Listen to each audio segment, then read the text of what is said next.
बिहार संसाधन चैप्टर पढ़ रहे हैं, जिसमें आपका दुर्गावती जलाशय, बिहार कृषि वन्य संसाधन, जिसमें आपका दुर्गावती जलाशय है।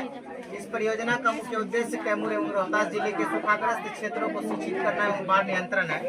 दुर्गावती नदी में कुद्र के पास 1962 ईस्वी में 17,325 हेक्टेयर भूमि की सिंचाई की जाती है।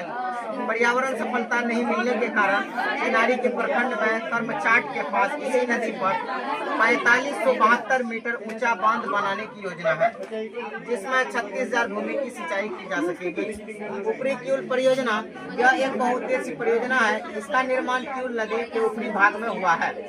इसमें मुंगेर तथा लखीसराय जिलों के 14,000 हेक्टेयर भूमि की सिंचाई करने की योजना है। इसका मुख्य उद्देश्य सिंचाई, बाढ़ नियंत्रण और पर्यावरण संवर्धन है। बागमती नदी परियोजना, यह परियोजना बागमती नदी पर सीतामढ़ी जिला में स्थित है।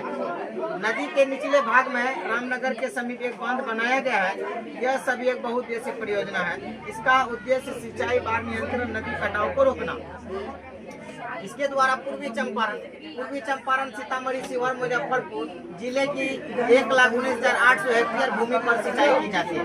बरनार जलाशय परियोजना, इस परियोजना द्वारा बरनार नदी पर फरक्का बांध बनाकर जमुई जिले के सूखा प्रभावित क्षेत्रों में 22,400 हेक्टेयर भूमि पर सिंचाई का काम हो सकेगा। वन संसाधन, बिहार विभाजन के बाद अधिकतर वनाच्छादित क्षेत्र झारखंड चला गया।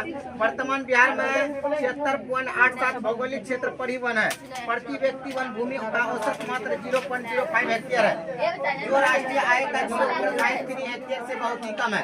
बिहार में वनों को 2 भागों में वर्गीकृत किया गया या रखा गया है: आर्द्र पतझड़ वन, शुष्क पतझड़ वन। आर्द्र पतझड़ वन इस प्रकार के वन दक्षिण पहाड़ी क्षेत्र एवं उत्तर पश्चिमी भाग में पाए जाते हैं। सुमेश्वर दून शिवालिक क्षेत्र में 917 वर्ग किलोमीटर क्षेत्र में इस प्रकार का वन है।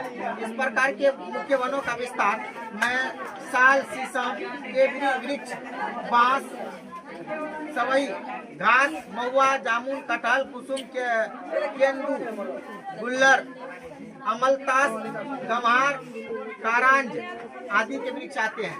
बिहार में कुल वन कार्य 74 वर्ग किलोमीटर अधिसूचित क्षेत्र है। मात्र 76 वर्ग किलोमीटर में अति सघन वन है।